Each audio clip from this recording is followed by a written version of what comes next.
Lepo pozdravljeni. Novomeški osnovni šoli Grm in Bršljin nista najstarejši v občini, sta pa najbolj dotrajani in potrebni obnove. Tako si vodstvo obeh šol že vrsto let prizadeva za začetek sanacije, kolikor se da, pa v šolah postorijo z lastnimi sredstvi.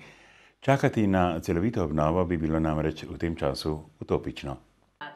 Kot pravi ravnateljica grmske šole Sonja Simčič, vsako leto zberajo od 20 do 30 tisoč evrov iz naslova najemnin, ki jih namenijo za obnovo. Ko smo lani obnovili telovadnico, predlani smo obnovili sanitarije, tako da vsako leto tudi šola nekaj naredi. Moramo pa še streho, je tudi v načrtu, v planu občine, še streha na telovadnici je še azbestna stara in tudi to je treba še zamenjati. To je tudi še delo občine.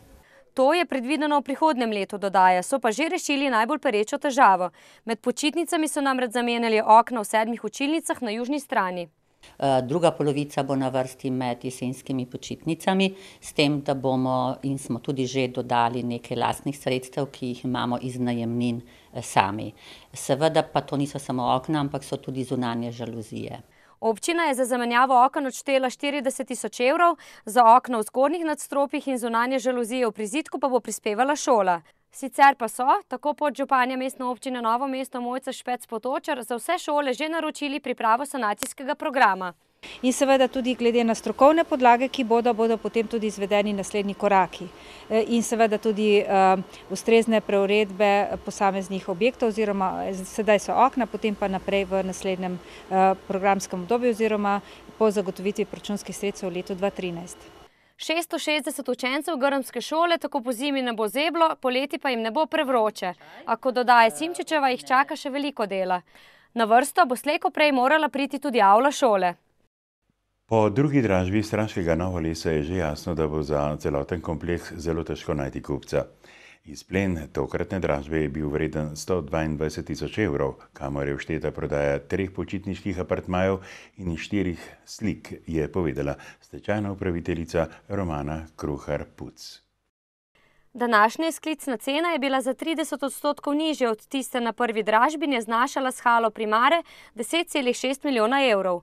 Ker tudi tokrat ni bilo kupca, najverjetneje v začetku novembra sledi tretja dražba. Lahko pa je tudi zbiranje ponudb, zdaj bomo videli.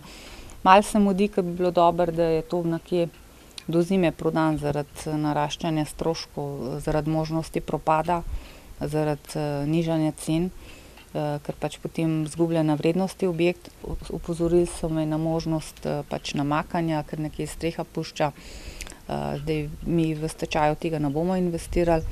Kot je dodala Kruhar-Puceva, je bilo jasno, da po takšni ceni za Novolesov kompleks ne bo zanimanja, a mimo predpisanih postopkov niso mogli. Za naslednjo dražbo bo predlagala znižanje izklicne cene še za 20 do 30% glede na današnjo. Po moje, kolikor jaz spremljam zdaj te postopke, bi mogla biti nekje pol likvidacijske, da bi šlo čez. Tam 5 milijonov 6. Kot je povedala stečajna upraviteljica, je prejela informativno ponudbo za 3 do 4 milijone evrov, a je vprašanje, če bo kupec, gre za nekdanjega najemnika Novolesa Plus, čakal naslednjo dražbo.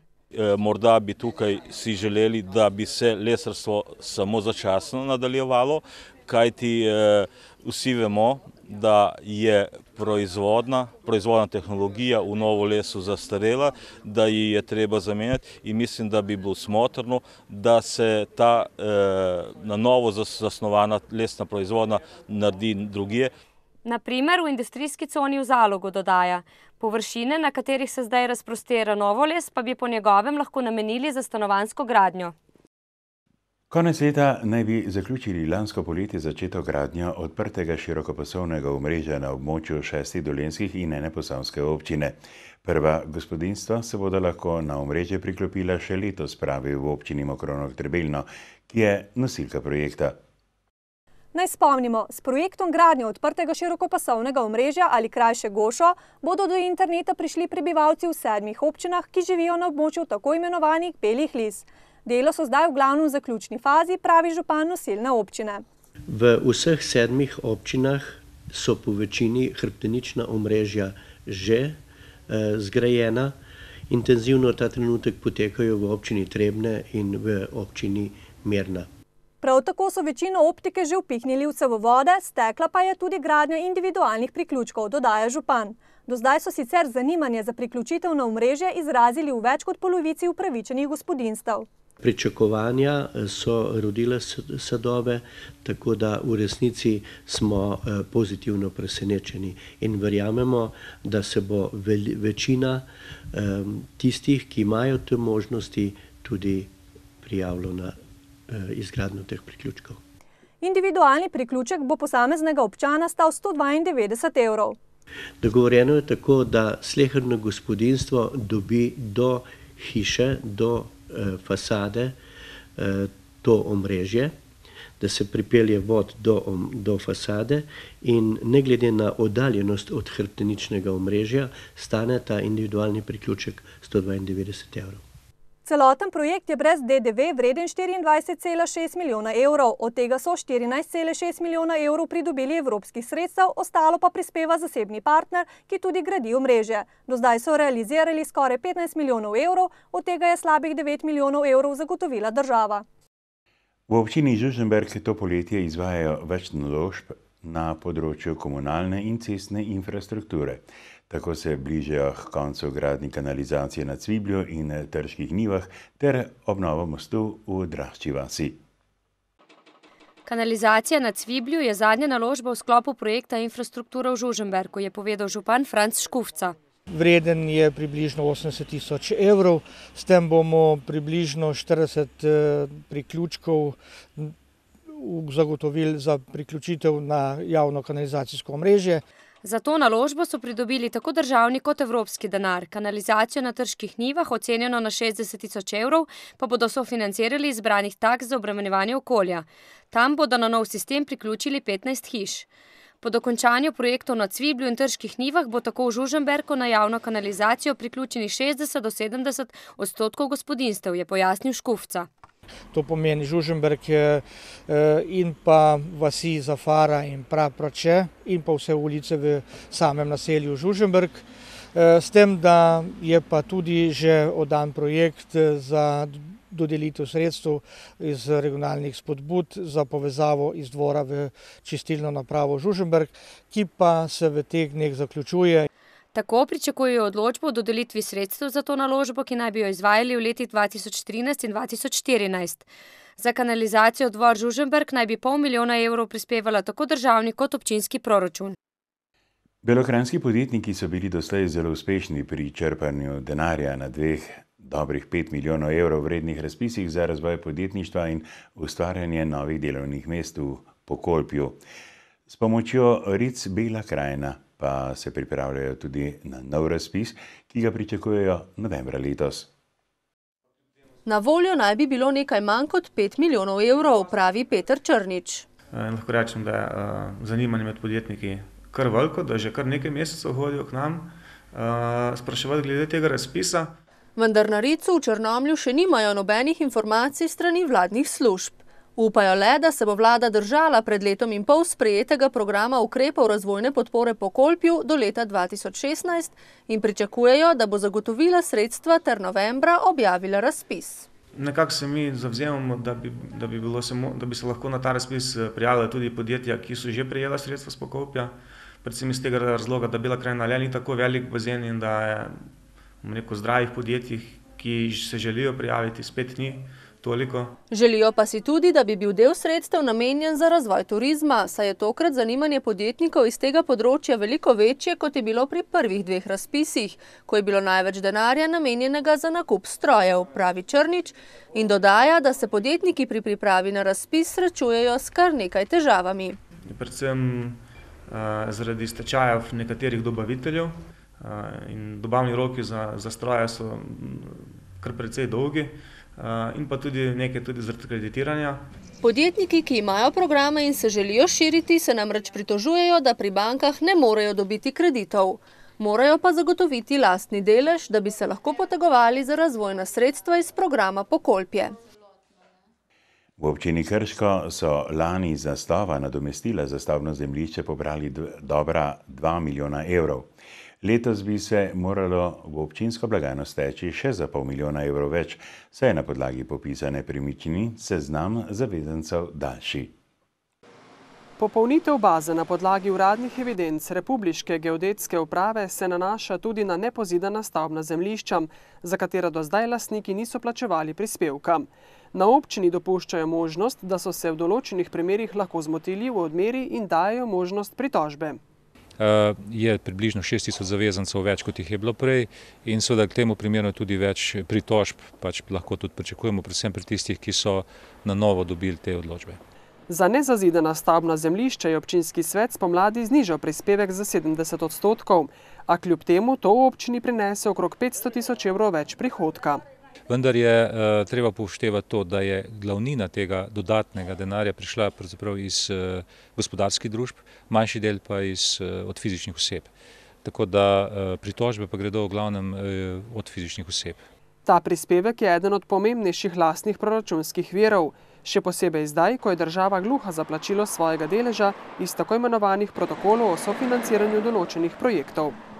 Mi smo svoj del izpolnili, naredili smo celo več, gre tukaj recimo za omrežje optike in podobno. To nas pa precej bremeni, in tukaj smo tudi en del zadolžitve prevzeli, pa žal ne najdemo nekega pravega posluha, da bi država tisti svoj del obveznosti, ki jo je podpisala in prevzela, da bi ga tudi izpolnila. Skupaj gre za več kot 8 milijonov evrov, ta čas pa ima občina za 4 milijone evrov terjatev do države. Poletnih počitnic je konec. Več kot 161 000 osnovnošolcev in več kot 78 000 dijakov je spet sedlo v šolske klopi. Prvič je prag hrama učenosti prestopilo tudi dobrih 19 000 prvošolcev. Med njimi sta se v osnovno šolo dr. Pavla Lunačka Šentrupert prvič odpravila tudi dvojčka iz Prelesja. Tako sta tudi Svit in Zarja postala prvošolčka. Veselim se šole, da gremo prvi razred, da se bom veliko naučila, da bom učiteljice videla, svoje prijateljice. Jaz pa tako mi čakam, da gremo v šolo, pa bom fuzbal igral na Medeni, pa veselim se prijateljev. Posebnih priprav na začetku šolskega leta niste imela. Glede na to, da imata bratca, ki gre danes v 5. razred, sta že malo vedela, kako je s temi stvarmi, predvsem tole vstajanje zjutraj, ki ga do zdaj ni bilo. Danes sta obiskala knjižnico in pomagala skuhati kosilo, popoldne pa sta se pripravila na prvi šolski dan. Ja, mečkam sta bila živčna, nervozna, težko sta pričakala tole 4 popoldne, ker neparkrat sta že, kdaj pa bomo šli, tako da mečkam sta bila nervozna, ja. Takole sta se poslovila od brata in se staršema odpravila proti hramu učenosti. Obiskovala bosta prvi razred, v katerem bo kar 27 otrok. Ta teden se bomo predvsem spoznavali, družili, spoznali bodo šolo, šolske prostore, učitelje in zaposlene na šoli. Za razliko od večine osnovnih šol je sprejem prvošolčkov v Šentrupertu letos potekal šele popoldne. To pa zato, ker želimo pritegniti starše, da se udeležijo tega sprejema, ker to je enkraten dogodek za otroke, ki se ga bodo zapomnili. Šolo bo sicer letos obiskovalo 214 učencev v 10 oddelkih. Za marsikoga od staršev je nakup učil in drugih potrebščin kar zahteven zalogaj, zato je nekaterim moral na pomoč priskočiti celo Rdeči križ. Lažje pa bodo zadihali v mladinskem centru v Sevnici, saj so se preselili v nove prostore. Nadaljujemo takoj po kratkem predahu.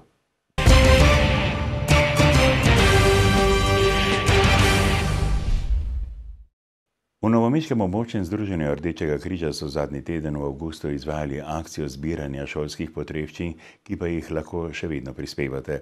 V dogovoru s socialnimi delavkami v osnovnih šolah bodo zbrane zvezke, torbe in druge nujne stvari za učenje predali pomoči potrebnim. Lani so šolske potrebščine razdelili 50 družinam, letos jih bo nekoliko več. Prav tako so 196 otrokom pomagali z boni iz sklada za pomoč ljudem v stiski, lani je bilo teh 176. In seveda tudi povečali smo ta prispevek za osnovnošolce v prvi triadi za 55 evrov je bil bon za nakup teh potrebščin, druga triada in pa dijaki pa 70 evrov. Tako da smo razdelili kar preko 12.749,30 evrov te pomoči. Sicer pa, kot pravi sekretarka območnega združenja Rdečega križa Barbara Vzimek, vsak dan občutijo vse večje socialne stiske. V zadnjem času imamo zelo veliko ljudi, ki se oglašajo in nas prosijo za pomoč v rednih prehrambenih paketih. Potem nas prosijo tudi za plačevanje položnic za najnujnejše stroške, kot so elektrika, stanarina, voda. Vse več ljudi se pri njih oglaša prvič. Med njimi so predvsem mlade družine oziroma pari brez zaposlitve. Letos so tako razdelili že 2800 paketov. In sicer polovico z rednimi pomočmi, to se pravi družinam, ki so na rednih paketih, druga polovica pa so bile izredne pomoči, to se pravi v situacijah, ko pridejo ljudje do krize in jo seveda tudi hitreje potem rešijo in je to samo trenutna ublažitev socialne situacije. Bone za nakup šolskih potrebščin so sicer prejeli otroci iz družin, ki so na seznamu prejemnikov prehrambenih paketov. Po pomoč pa so se obračale tudi družine, ki pri njih ne prejemajo rednih pomoči. V Mladinskem centru Sevnica so se iz zdajšnjih najemniških prostorov preselili v obnovljene prostore nekdanje knjižnice. Prostor si delijo z občinsko turistično agencijo, ki so jo na to lokacijo preselili iz Boštajna. Selitvijo teh dejavnosti iz zasebnih prostorov občinske bo Zavod za kulturo, šport, turizem in mladinske dejavnosti letno prihranil okrog 11 tisoč evrov. Prednost je predvsem v tem, da bo upravljanje s tem prostorom cenejše. Potem bo lažje povezovanje na lokalnem nivoju z raznimi inštitucijami, šolo, društvi, zavodi. Istočasno bomo lahko prostor še bolj razdelili in razne zvrsti programa vršili v samem mladinskem centru. 170 kvadratnih metrov uporabnih površin je dovolj, da je svoj kotiček dobila še turistična pisarna in agencija Doživljaj, kjer ponujajo lokalne spominke in izdelke. Tudi vabim vse ponudnike, ki so na našem območju, da nam prinesejo materiale, da se lahko tudi preko nas še bolj promovirajo. Naš cilj je, da naši lepi kraji, naše lepe točke stopijo iz anonimnosti. Novi prostori so s svojo podobo primernejši za te dejavnosti od prejšnjih. Njihova obnova pa je stala 42 tisoč evrov. Na Trebeljem se je kljub dežju slovesnosti ob 70. obletnici ustanovitve Gubčeve brigade zbralo več kot 500 ljudi. Od tega se jih je kar 210 na prizorišče podalo peš. Z dogodkom so počastili tudi spomin na ustanovitev 12. brigade in Mokronoške čete.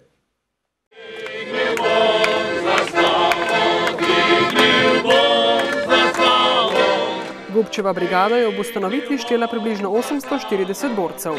Časoma je prerasla v večjo enoto. Vse skupaj je bilo v Gubčevi brigadi približno čez 3000 borcev.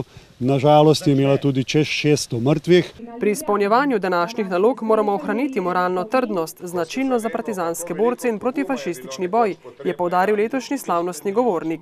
Čas ustanavljanja slovenskih narodno-osvobodilnih udarnih brigad je bil velik trenutek v slovenski zgodovini. Izkazati mu moramo vso spoštovanje in razumeti moramo povezanost partizanske vojske s teritorialno obrambo in osamosvojitveno vojno.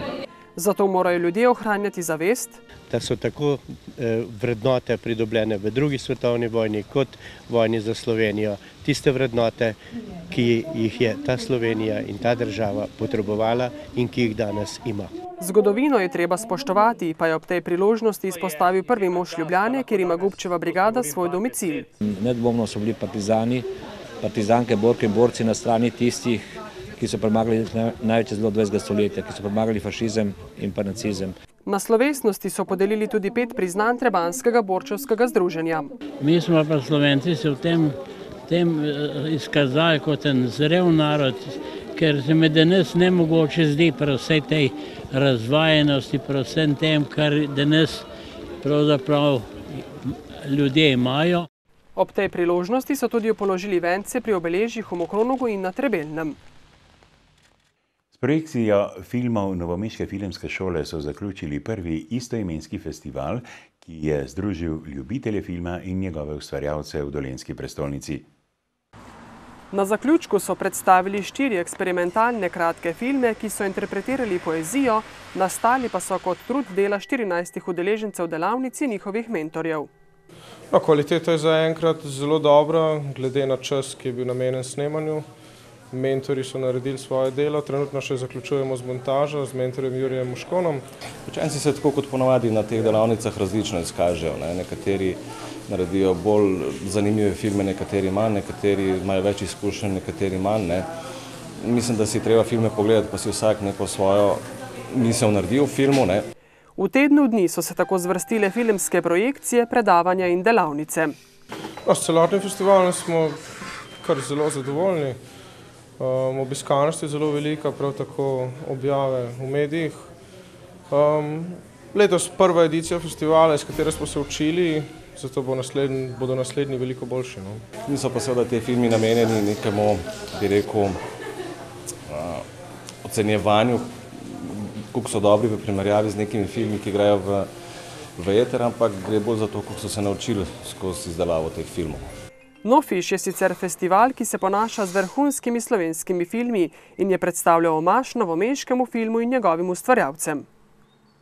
Kislo vreme minulega konca tedna je vrhunec glasbenega festivala Muzejski vrtovi poslušalstvo pregnalo v varno zavetje novomeškega kulturnega centra Janeza Trdine, kjer so na svoje prišli ljubitelji odlične in kakovostne glasbe.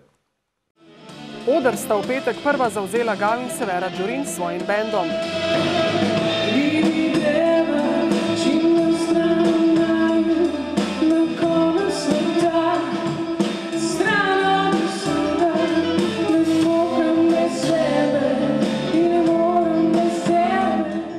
Enkratno, super publika, prav fenomenalna publika je treba reči, vrhunska.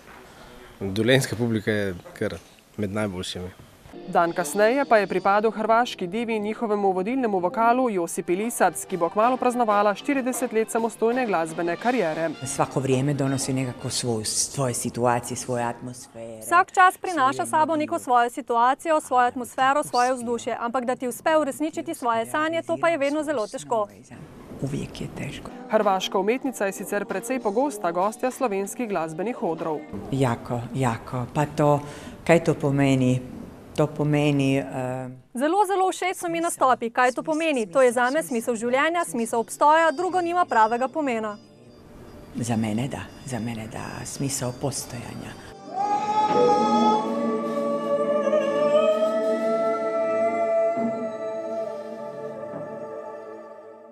Člani konjerejskega društva Semič, ki združuje rejce konj iz celotne Bele krajine, so pri njihovi oskrbni točki na Blatniku pripravili tradicionalno 11. razstavo konj, ki so jo začeli s povorko konj in vpreg, končali pa s kmečkimi igrami.